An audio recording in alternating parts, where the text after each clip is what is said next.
Agora vai dar certo. Olá, meus queridos, boa noite. Agora sim, nós estamos na posição certa. Mas eu quero falar sobre isso aqui.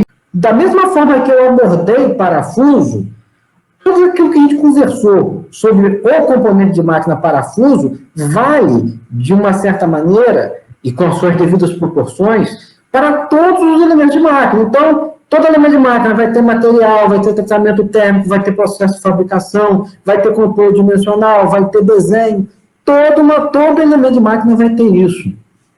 Nós não vamos falar sobre tudo isso agora, mas tem algumas coisas que eu quero falar. Eu já indiquei os vídeos de fabricação de engrenagem, por processos mais simples, que é o processo de fresagem, que é esse daqui, e por processos dedicados a fazer grandes quantidades de engrenagem em série. Este processo é um processo que vocês vão utilizar nas aulas práticas do curso. Então, o que você tem? Você tem uma ferramenta chamada fresa, que parece uma serra de madeira, só que ela tem um detalhe no formato do vão do dente. Então, quando ela passa retirando o material aqui, fazendo a usinagem, retirando o cavaco, ela gera um sulco que vai formar o vão do dente.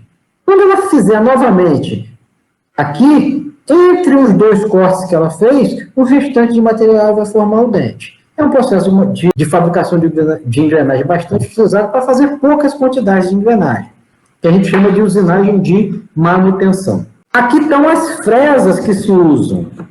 Então, quando você tem módulo, e a gente já conversou sobre o módulo, que inclusive coincide com o tamanho da cabeça do dente, mas que na verdade ela é o diâmetro primitivo, que é esta circunferência conceitual que a gente está vendo aqui, na qual as engrenagens se tangenciam através dessa circunferência conceitual chamado diâmetro primitivo, o módulo é dividir o diâmetro primitivo pela quantidade de dentes. Quando eu tenho um módulo até 10 milímetros, o jogo de engrenagem é esse daqui. Quando o módulo é maior do que 10, muda um pouco. Vamos dizer, então, que esse aqui seja o jogo de engrenagem para módulo 6. São 8 fresas, é um jogo de 8 fresas para cada módulo. Então, módulo 6 tem 8 fresas. Módulo 7 tem mais 8 fresas. Para cada módulo tem um jogo de 8 fresas. A fresa, você vai escolher uma só de acordo com a quantidade de dentes. Você observa que ela tem formatos ligeiramente diferentes. À medida que o número de dentes vai aumentando, ela fica mais reta aqui, a curvatura diminui. À medida que o número de dentes vai diminuindo, essa curvatura fica mais acentuada. Por quê? Aí eu botei essas 3 engrenagens aqui para você observar. A posição dos dentes, esses dentes eles têm que se acomodar. Então, o ângulo que tem entre esses dentes aqui é muito maior do que o ângulo que tem. Imagina o centro dessa engrenagem aqui onde está. Está lá num lugar que a gente não consegue enxergar.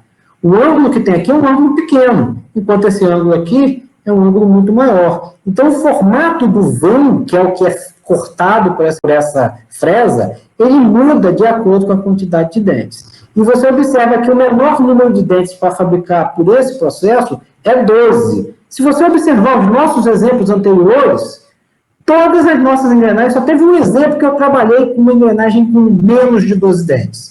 Eu sempre começo com 12 dentes ou alguma coisa maior do que 12 dentes. Por quê? Porque para fabricar pelo processo de fresagem, a primeira fresa, ela começa a fazer com 12 dentes. Ah, Everton, mas eu já vi uma engrenagem de 9 dentes. Esta engrenagem ela é fabricada por um outro processo de fabricação que não é este de fresagem que eu estou mostrando aqui agora.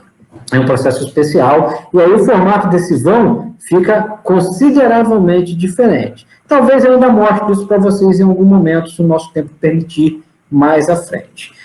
Prosseguindo, essa ferramenta aqui é um paquímetro. Este paquímetro é um paquímetro específico para medição de engrenagem. O objetivo dele é medir a espessura do dente no diâmetro primitivo. Mas como o diâmetro primitivo é um diâmetro conceitual, você não sabe onde ele está, você precisa desta outra régua superior que está aqui, consegue você regular para que você coloque aqui exatamente o módulo. Então, você coloca o paquímetro com essa parte aqui sobre o dente, você regulou ela no valor do módulo que você sabe que essa engrenagem tem, e aí você sabe que as pontinhas vão certinho no diâmetro primitivo. Por quê? Porque a cabeça do dente é igual ao módulo. Aí você mede e compara com o valor que você espera que seja. Se tiver ok, é porque a engrenagem foi construída de maneira adequada. Um contorno dimensional específico para engrenagens. Aqui nós temos outro, feito com um micrômetro, que é outro aparelho que vocês vão também estudar lá em metrologia. Só que esse micrômetro aqui, a maneira de fazer a leitura é igual, só que ele tem um acessório que diferencia ele dos micrômetros comuns, porque ele é próprio para fazer medição de engrenagens. Prosseguindo, vamos falar de outras engrenagens. Tudo que a gente conversou até agora foi de engrenagens cilíndricas e cônicas, mas sempre com dentes retos. Todos os cálculos que a gente fez sempre envolveu o quê? Número de dentes. Então, independente de como é a engrenagem, o número de dentes é o que importa para os nossos cálculos. Mas existem outros tipos de engrenagens. Esta engrenagem aqui é uma engrenagem de dentes helicoidais. O que ela te permite? Permite que você trabalhe com eixos que não são coplanares. Nós falamos sobre isso. Nós podemos ter eixos coplanares paralelos, que são assim, eixos coplanares concorrentes, que pode, geralmente tem 90 graus, mas pode ter menos ou pode ter mais.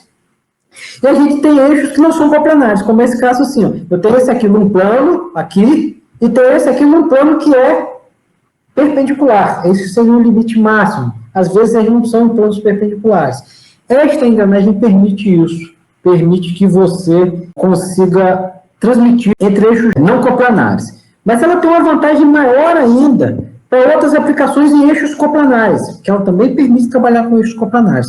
Mas eu vou explicar isso mais à frente um pouquinho. Aqui tem uma outra visão dela, mostrando aqui dois eixos que não são coplanares. Aqui a gente tem engrenagens com dentes internos, e aí eu quero chamar a atenção já de vocês aqui, uma coisa que eu não mostrei. Aqui eu estou mostrando desenhos de engrenagem, onde você desenha toda a engrenagem, mas não é comum se fazer assim. Mas nos vídeos que eu já indiquei para vocês, fala sobre isso. Quando a gente desenha a engrenagem, geralmente, o máximo que a gente faz é desenhar um pequeno conjunto de dentes. E o restante você desenha no diâmetro, no caso de uma engrenagem interna, o diâmetro interno, no caso de uma engrenagem de dentes externos, é o diâmetro externo, e aí você representa o diâmetro primitivo com uma linha ponto claro. Então, isso aqui é uma engrenagem de dentes internos. O que ela tem de diferente da outra? Primeira coisa diferente, o número par de engrenagens gira no mesmo sentido. Enquanto todas as outras giram sempre em sentidos opostos, essas duas, elas giram em mesmo sentido. Isso aqui ajuda em certas distribuições de força. Vocês viram um vídeo que mostrava uma animação da caixa de câmbio do automóvel, né, do sistema manual e do sistema de câmbio automático. Lá no câmbio automático, eles usavam engrenagens planetárias, que é bem essa lógica aqui, de você ter uma engrenagem com dentados internos. Aqui tem alguns exemplos, ó. Isso aqui é uma bomba de óleo, que pode ser usada na hidráulica ou na lubrificação. Isso aqui é um outro conjunto, ó, planetário, então tem essas engrenagens aqui, tem essa capa de fora, aqui eu tenho uma engrenagem interna. Aqui eu tenho um conjunto de engrenagem cremalheira. O que é isso? É um dentado de engrenagem feita numa superfície plana. Então, se você está falando em cremalheira, você tem uma superfície plana que é como se você tivesse, imagine, o planeta Terra.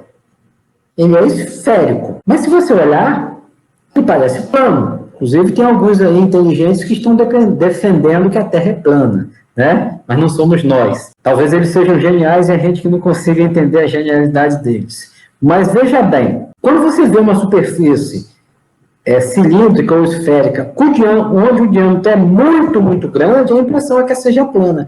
Então, o conceito de cremalheira seria uma engrenagem cujo diâmetro primitivo seria infinito. É um conceito. Mas o que acontece? Na prática, é uma superfície plana, tá bom?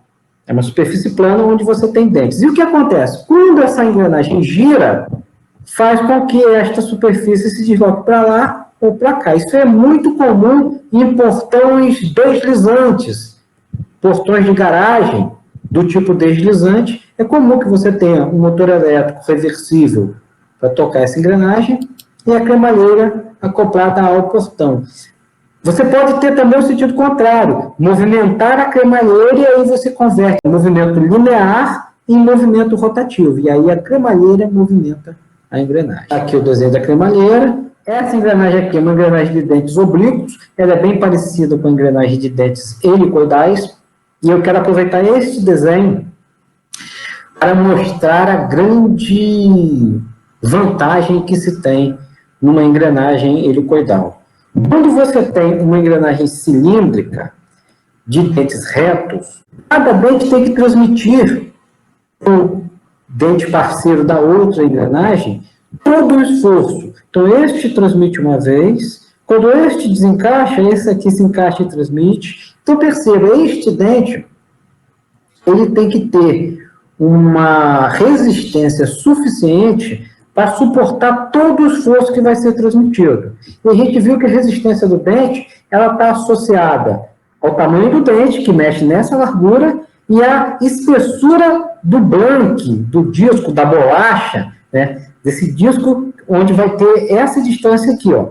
Então, a região que vai ser submetido a uma das cargas vai ser essa região aqui, desta largura, associada a esse comprimento do dente aqui, que seria a largura da engrenagem. Então, se eu preciso de uma engrenagem mais forte, o que eu preciso? De um dente maior, o que faz com que o diâmetro fique maior, o que faz com que o espaço para acomodar essa engrenagem fique maior. Ou um disco mais largo. Existe uma proporção aí na faixa de que a largura da engrenagem seja entre 6 a 10 vezes o módulo da engrenagem. Então, é comum que a gente trabalhe na faixa de 8. Então, você pensa mais ou menos 8. Se você começar a ter uma engrenagem onde a largura é muito maior do que 10 vezes o módulo, você aumenta um pouquinho o módulo para que essa largura possa diminuir. Se ao contrário a largura ficar também muito menor do que 6 vezes o módulo, você diminui um pouquinho o módulo para que essa largura possa aumentar um pouquinho. Isso quem faz é o engenheiro que vai estar calculando a parte de resistência mecânica da engrenagem. Mas é importante que tenha esse conceito para pensar no seguinte: o que essa daqui tem de diferente? Por ela ter os dentes inclinados, isso também acontece na engrenagem helicoidal, você tem um inclinamento simultâneo de mais de um dente. Então, você observa que o desenho não está muito bonito, mas daí é para ter a ideia de que aqui você tem pelo menos 3 dentes, ou talvez até 4, engrenando simultaneamente. Um aqui na pontinha, um mais aqui no meio, outro mais no meio ainda, outro no fizinho. O que isso, na verdade, está favorecendo? Está favorecendo que você não precisa que cada dente suporte todo o esforço. Se são 3 dentes engrenando simultaneamente, o esforço total é dividido pelos 3 dentes. Isso significa que você consegue transmitir um esforço muito alto com uma engrenagem que seja 3 vezes a largura da engrenagem que você precisaria, caso você tivesse que trabalhar com uma engrenagem de dentes retos. Então, essa engrenagem aqui ela é melhor nesse aspecto, tanto essa como a helicoidal. Melhor no aspecto de que ela consegue transmitir mais carga, ela é mais silenciosa do que as engrenagens de dentes retos, porque as engrenagens de dentes retos você tem uma vibração associada ao desengrenar e engrenar de cada dente. Aqui não. Quando você desengrena um, você ainda tem 2 engrenados. Então você nunca desengrena totalmente. Você sempre tem alguém engrenado. Isso diminui a vibração, diminui o ruído, permite que você trabalhe com rotações mais altas e permite que você transmita forças e energias maiores, mantendo um sistema mais compacto. Mas tem uma desvantagem. Nesse processo, existe uma força que nasce em relação a esse eixo. Isso tem a ver também com o ângulo de pressão, com as decomposições das forças que estão envolvidas aqui. Existe uma força, devido ao dente ser inclinado, que nasce fazendo com que a engrenagem tenha uma tendência de se deslocar sobre o eixo aqui, ó, escorregar para cá, por exemplo, ou para lá, de acordo com o sentido de rotação. Isso obriga a que esse eixo tenha certos batentes para impedir esse deslocamento da engrenagem, e o principal, o rolamento que vai estar aqui, que é uma coisa que a gente vai ver nas aulas mais à frente, esse rolamento tem que ser especial. Por quê? Porque ele tem que suportar essa força para lá. Um rolamento normal suporta uma força para cima e para os lados, assim. Esse aqui não, vai ficar fazendo com que esse eixo tente a penetrar no orifício do rolamento ou ser extraído de dentro do orifício do rolamento. Então, esse rolamento tem que suportar uma força diferente.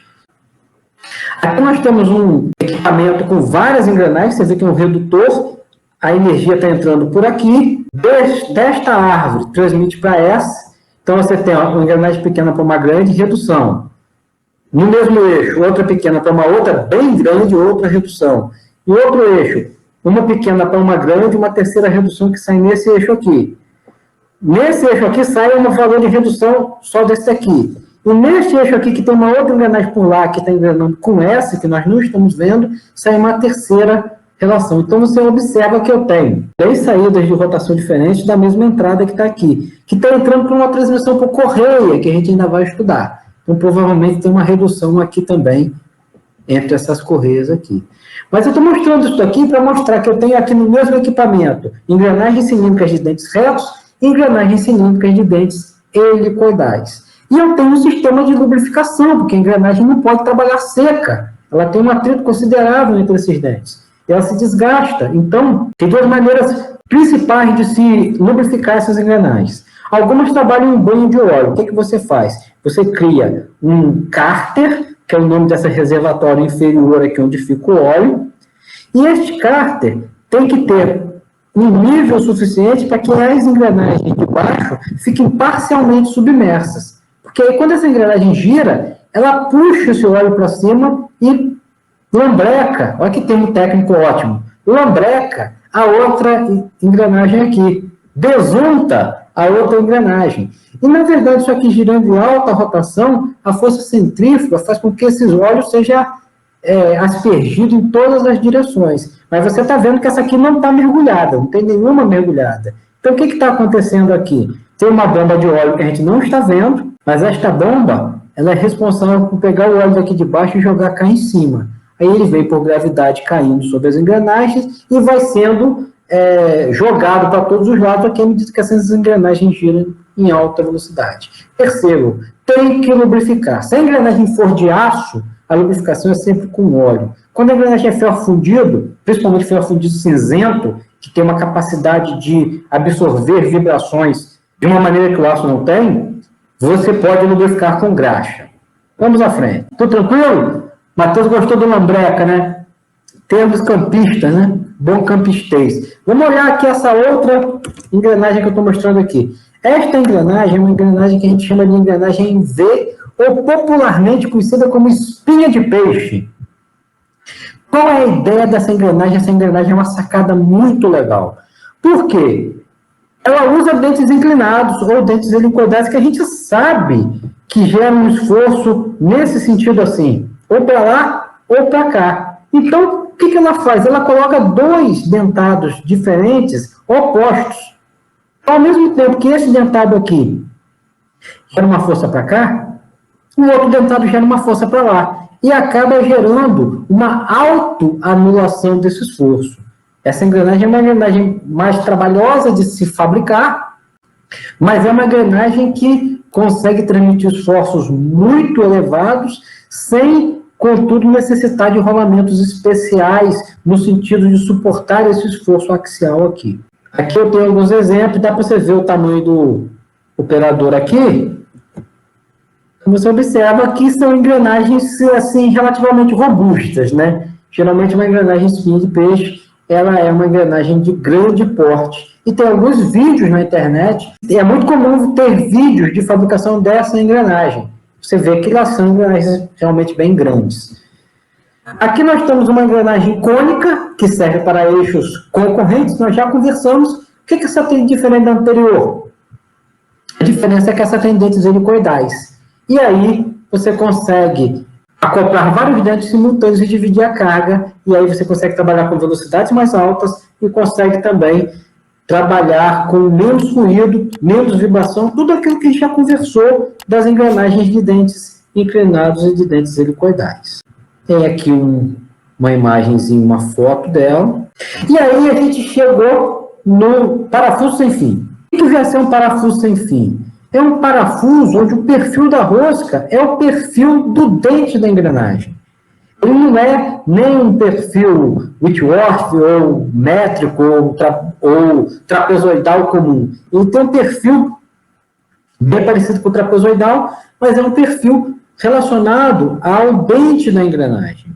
E aí o que ele faz? Ele fica girando, e à medida que ele vai girando, ele transmite aqui para uma coroa. Este parafuso ele pode ser de uma única entrada, ou ele pode ser de várias entradas, coisas que a gente já conversou quando a gente estava trabalhando roscas. Percebam que tem uma ordem entre os assuntos que a gente vai abordando. Por quê? Quanto mais a gente avança, mais a gente aproveita daquilo que a gente já conversou antes. Então, é uma rosca normalmente múltipla, mas pode ser uma rosca simples também, de uma entrada só, mas ela tem um perfil dedicado.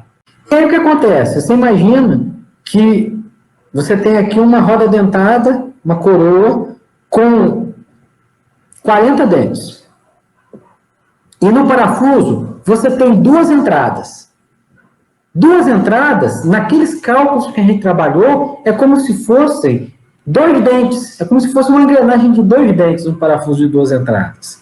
Então, quando você dividir 40 por 2 para calcular o seu I, a sua relação de transmissão vai dar 1 para 20. Você vai reduzir 20 vezes.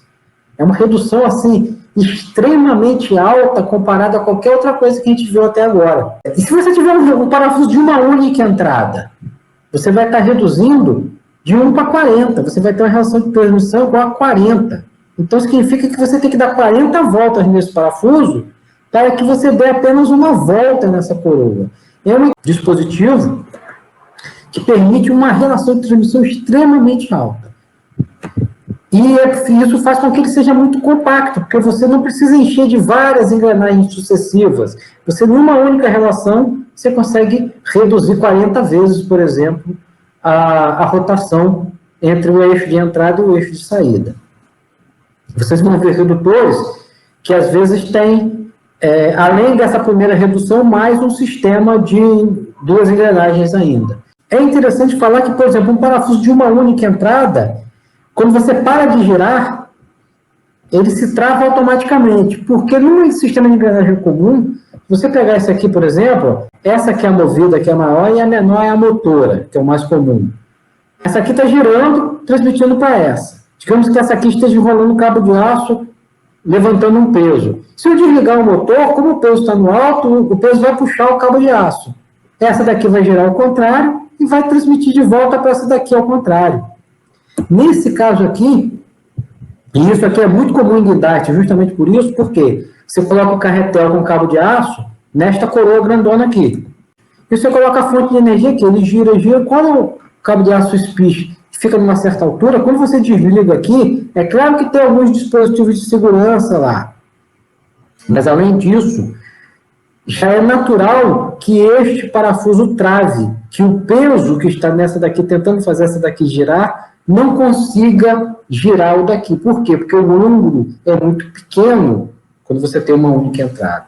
Agora, quando você começa a aumentar o número de entradas, aí fica bem parecido com o que a gente já abordou quando a gente falou de rosca múltipla. Você tem uma facilidade ao ponto de até poder acontecer de que a coroa transmita para o parafuso sem fim. Mas neste caso aqui, geralmente é assim. Só o sem fim transmite para a coroa e o inverso não costuma acontecer. Aqui tem alguns desenhos construtivos de como representar graficamente, não vou me prender a abordar isso aqui. Aqui tem uma foto de um parafuso sem fim com 2 entradas. Esse aqui tem 2 entradas, dá para ver uma aqui e outra aqui. Numa roda de 32 dentes, eu já contei. Então, esse aqui são 32. E aqui são 2. 32 dividido por 2, você tem um I igual a 16. A relação de transmissão é 16. Você vai reduzir a velocidade 16 vezes e vai aumentar o torque, que é muito interessante. Aumentar a capacidade de fazer força em 16 vezes.